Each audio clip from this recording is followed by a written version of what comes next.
Let's talk about your friend, Jed. When did you meet?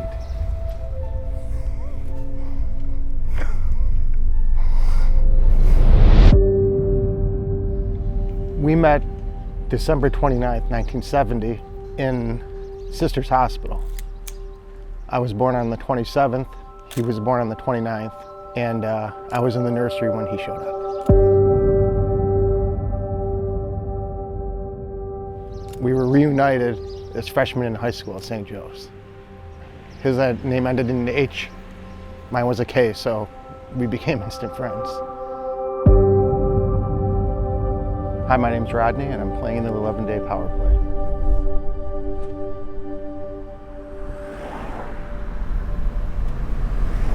How long have you been associated with 11-day? Since the beginning. I did a lot of my buddies I play hockey with are the original 40. I think there's probably 6 of them. I thought, holy moly, these guys are gonna play hockey for 11 days? This is insane, you know? Although I couldn't play in it, I wanted to be out there. So I ended up refereeing a lot, 20 some hours of refereeing shifts. And I had on my helmet some names of people who you know, I had in mind that, you know, I was playing for. It was a Friday night, and I got that call.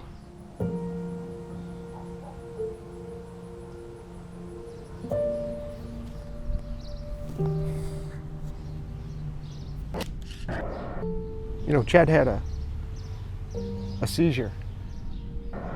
Stage 4 brain tumor. I mean, it's like the worst possible. And he said, there's a 2% chance I can live. And I said, buddy, so what you're saying is there's a survival rate. Be the 2%, you know, be the 2%. People are surviving from this. That's how I looked at it. And he did. He had surgery, and the only thing that changed was he spoke a little slower. That was it. He was there, it was him. Jed was the most likable person I've ever met. He left his mark on everybody. He was a principal of his school in a town called Las Cruces, New Mexico. And the town literally, he was beloved, as his wife says. He was just beloved. And you know, when he first got sick, you know, there were news crews at his door, and it was in the paper. Charismatic, kind, sincere, more than just a principal, Jed Hindi touched thousands of students in Las Cruces over 12 years, including my own. Las Cruces is Hindi strong. They all gathered around him and supported him, and it's amazing, and it's a testament to show you, you know, what the guy was about right there. It started to get worse. We all knew that this tumor could come back, and it was obvious that it was coming back. So we knew then that, you know, we need to get out there. We need another trip. We were sitting around his backyard, and my friend Chris said, hey, if you guys want, I have access to a private jet. And we kind of looked at each other, we're like, excuse me? So we finally found Sedona, Arizona might be a great place to go. And we hopped on this private jet. It was like being in a movie. Some call this living. One of our favorite movies is a group. It's a movie called Fandango. And in that movie, these guys go on a search for Dom. Some of them are about to go out to Vietnam, some are getting married. And the search for Dom is they bury a bottle of Dom Perignon out in the desert. That's it. So it was very fitting when we got onto this plane that we had this bottle of Dom that we all took a sip out of. It was really surreal. I couldn't believe it. And I looked over at Jed sipping on his Dom Perignon, and it's like the greatest thing ever. So we get to Sedona, Arizona, and of course we decided to go off-roading. It was the greatest time ever because he was not impeded by his wheelchair, by his sickness or anything. I've never seen such a big smile on the guy. And then we hopped on our private jet and flew back and listened to tunes and you know, and had another bottle of Dom Perignon on the way back. If you would ever ask me, do you want to speak to your friend on his deathbed? I'd say absolutely not. But now I know that, yeah, I'm so happy I talked to him. And we all talked to him. And not one of us said goodbye to him either. We all said, I love you. And that was that. A couple hours later, we got the call that he passed. And, you know, it was a weird feeling. He always would wear his 11-day power play stuff, and he thought it was the greatest thing ever. He loved every second of it. He thought it was the coolest thing that these guys were playing for 11 days. In 2018, for the community shift, I'm like, this is gonna be, so we can all play now?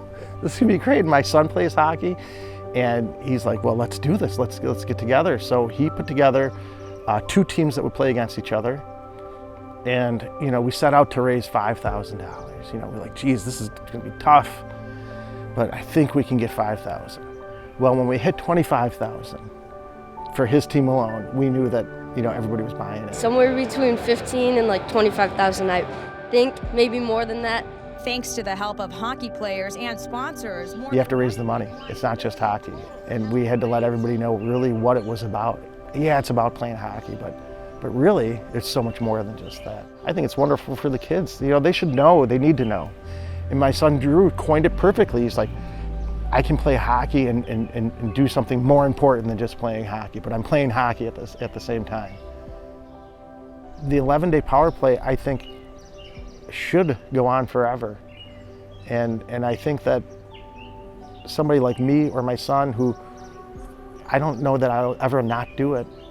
The only time I won't do it is if there's not enough room and there's all kinds of new people who want to be a part of it. That would be great. I want to be in the stands because there's a huge lineup of teams fighting to get into this event, and they should be. I think as a hockey player, you got to say that you did it. That's it. If you haven't done it, you should. You gotta wear that badge of honor that you've played in the power play. Growing up is a journey, and it's an adventure, and the people you do it with make you who you are. It's those people who are the most important, really. And from there, it's just such a great ride to be with friends and go on adventures with them. And I don't know when the adventure or the journey ends, but I guess going through it is the best part. Gentlemen, the memories that we make. Here's to us, Black God.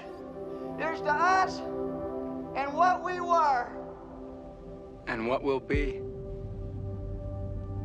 And what will be.